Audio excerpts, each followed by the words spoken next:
Vos magasins Point Vert et Magasins Verts vous présentent le rendez-vous des jardins. La nature est notre métier.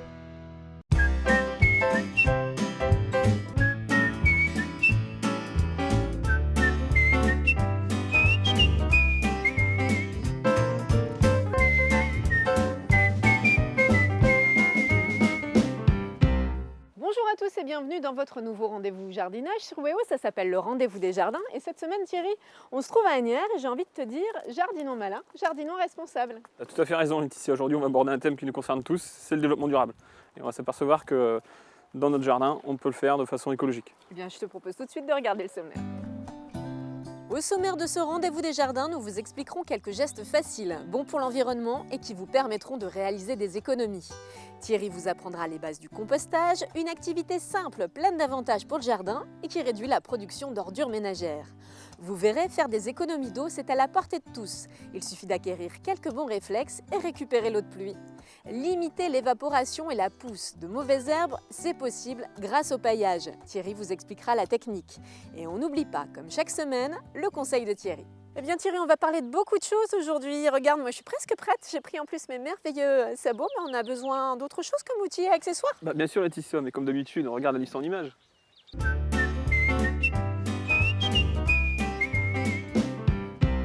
Ce qu'il faut pour jardiner responsable.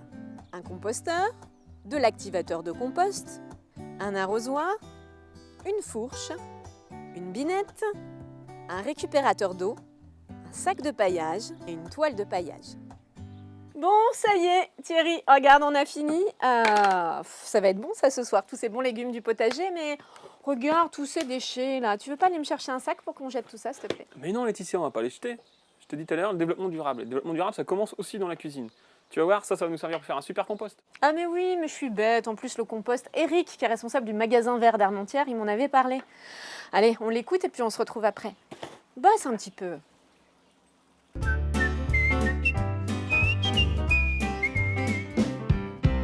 Alors, qu'est-ce que c'est le compost, Eric? Le compost, ce sont des matières organiques qui sont transformées en humus grâce aux micro-organismes du sol.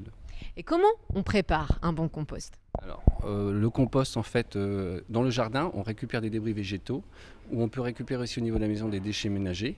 Et ces deux éléments vont servir à transformer, à préparer le compost, c'est-à-dire en utilisant un silo à compost dans lequel vous vous trouvez actuellement. Alors le compost, c'est un fertilisant naturel. C'est quoi son avantage?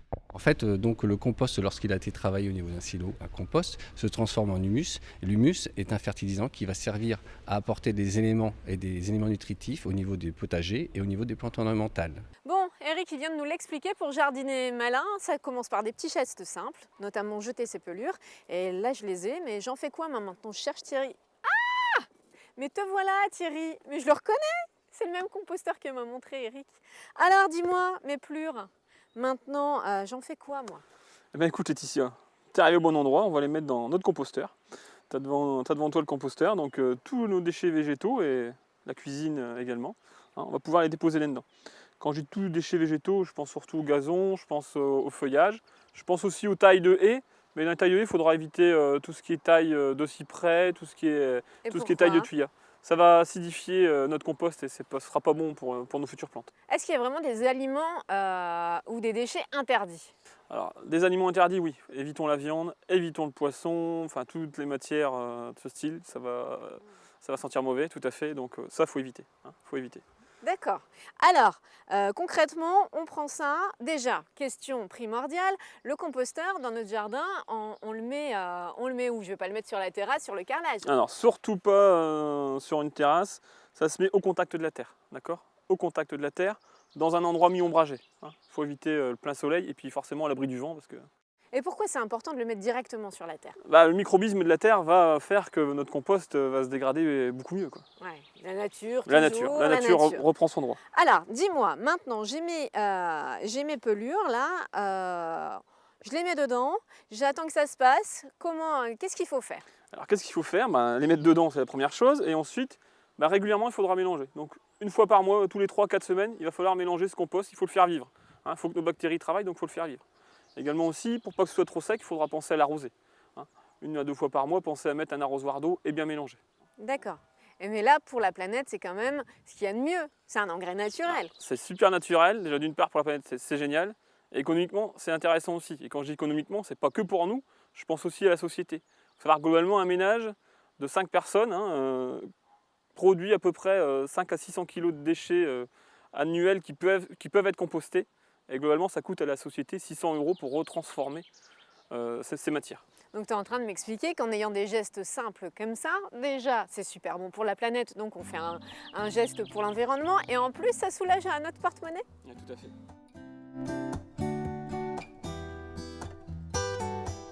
Eh bien ça y est, on a terminé, on a jeté toutes nos plures et maintenant il n'y a plus qu'à attendre pour avoir un bon compost et c'est bon, là terminé, fini, il n'y a plus rien à faire. Donc Laetitia, il va falloir attendre quelques mois. Moi ce que je peux conseiller c'est d'avoir 2 composteurs.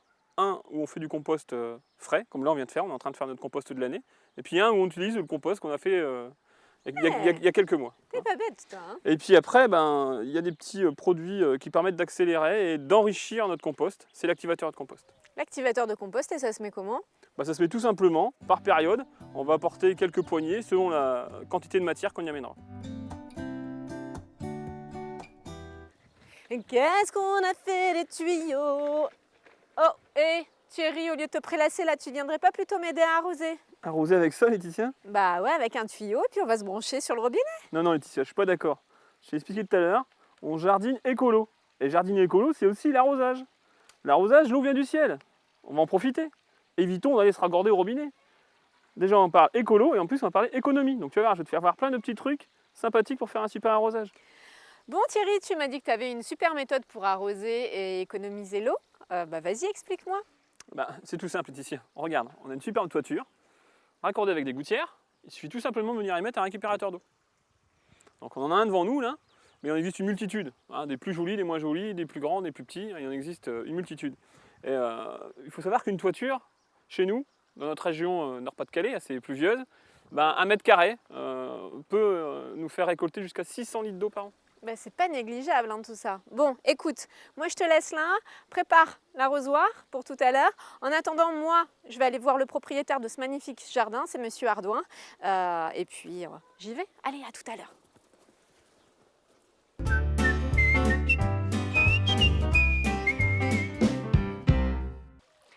Ah, Monsieur Ardouin, je vous cherchais, merci déjà de nous accueillir dans votre magnifique jardin. Alors, on parlait avec Thierry du récupérateur d'eau, j'ai vu que vous en aviez. Alors expliquez-nous, vous les avez installés quand? Il y a une quinzaine d'années environ, parce que pour arroser toutes nos fleurs, ça nous revenait trop cher d'arroser avec l'eau du robinet en fait. Et puis par économie pour la nature en fait, puisqu'on récupère l'eau de la pluie qui coûte beaucoup moins cher. Donc vous vous en servez tout le temps, vous arrosez tout votre jardin avec? Tout le jardin, les légumes et les fleurs, oui, c'est ça. Bon, merci beaucoup de nous accueillir encore aujourd'hui. Je vais vous laisser parce que je dois retourner voir mon ami Thierry. En plus, il est un petit peu jaloux. Donc, je vous laisse. Et en plus, elles sont magnifiques, vos fleurs. Merci. Merci, Christian.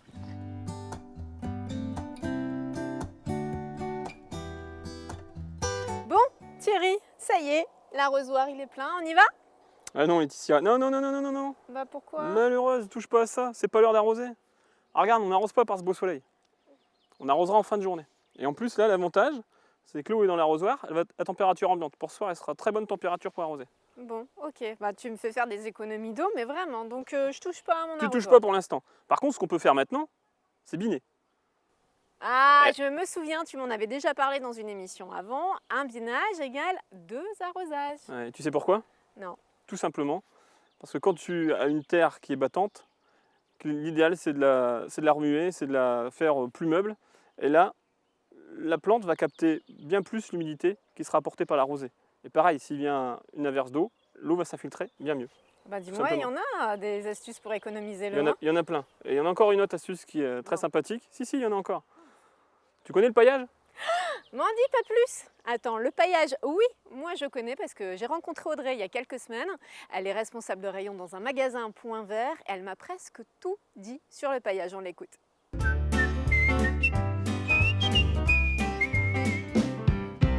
Le paillage, ce sont des matières que l'on met sur le sol pour empêcher dans un premier temps les mauvaises herbes de pousser.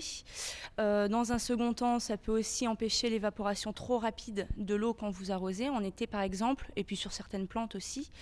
Et puis aussi, ça a un aspect assez décoratif, donc qui attire peut-être plus la gente féminine au niveau des couleurs. Ça permet d'égayer un jardin. Bon Laetitia, t'as tout compris ce que Audrey t'a raconté sur le paillage? Oui, moi j'ai tout compris. Regarde, j'ai retenu 3 choses.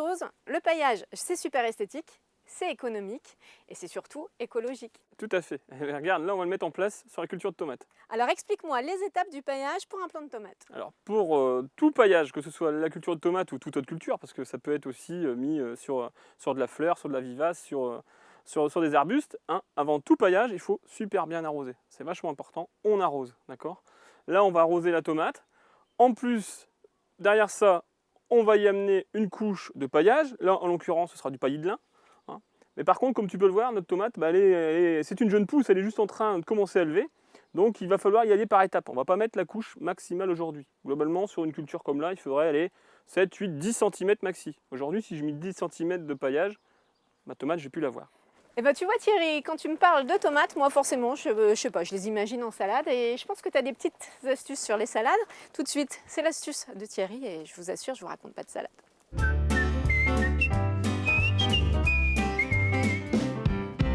La petite astuce du jour, on va rester sur le paillage. Moi, je voulais vous dire que le paillage, c'est pas que minéral, c'est pas que végétal. Il y a aussi la toile de paillage. Et la toile de paillage en potager, ça marche très bien. Notamment sur la culture de salade, pourquoi pas. Et c'est tout simple, il suffit tout simplement de préparer votre sol comme on peut le faire pour toute plantation. Par contre, faire une butte, il faut légèrement que ce soit relevé.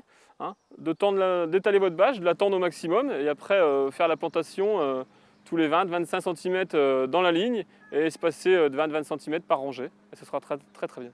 Eh bien ça y est, le rendez-vous des jardins, c'est déjà fini. J'espère que vous avez passé un agréable moment en notre compagnie et que vous avez appris quelques astuces pour jardiner responsable. On se retrouve très vite avec Thierry et cette fois on vous parlera de tomates et de plantes aromatiques. Allez, à très vite.